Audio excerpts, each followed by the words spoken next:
morning po sa inyong lahat mga amigo. At nandito na naman tayo ngayon amigo sa lahat amigo. At yun, maraming salamat sa mga subscribers natin ano. At nadagdagan na naman amigo. At sa mga viewers natin dyan at sa mga silent viewers natin. Sa lahat ng mga nanonood ng ating mga video at sa ating mga vlog amigo. Yun, good morning nga pala sa inyong lahat. Yun amigo, update lang tayo ngayon amigo sa binta natin na kahapon amigo kung magkano yung inabot ng isda natin kahapon amigo. So yung isda natin kahapon amigo, bumenta ng 3,000 mahigit amigo. So solid yung isda natin kahapon amigo no? At yung paglaot natin kahapon at bumenta ng malaki-laki amigo.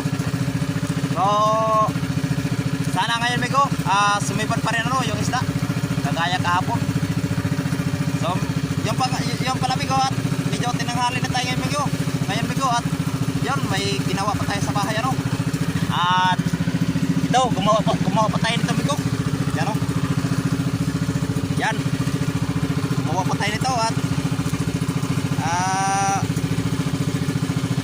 matagal kasi paggawa nito amigo. Nasa 80 piraso kasi ito. Ayan, tapos gumawa na rin tayo amigo ng reserva kasi kahapon amigo inaubos yung reserva natin kahapon, pati yung ganito natin naubos. Yan, naubos yun. So dito tayo natagalan kaya yan, tanghali na tayo naka laot. So sana kahit tanghali na ngayon amigo, sana sumipad yung isda at bigyan sana tayo ngayon ng magandang blessing ni Lord. Sana makarami ulit kagaya kahapon amigo. So ayan amigo no, summer pa rin yung fishing ground natin. At balikan natin yung ano amigo, balikan natin yung kahapon na pinaglautan natin sa Pating Losa.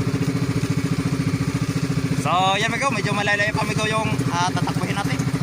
Mga yun, gaya pa rin ang dati, mga simula dito sa lugar na to, mga isang oras mahigit pa yan. At maliit lang kasi yung makina natin amigo, kaya medyo mabagal yung takbo natin. So yun pala amigo no, kalmada na yung dagat ngayon no. Yan, maganda na yung ano, dagat.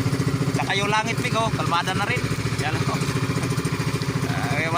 Matinding init to ngayon amigo, sigurado to umaya.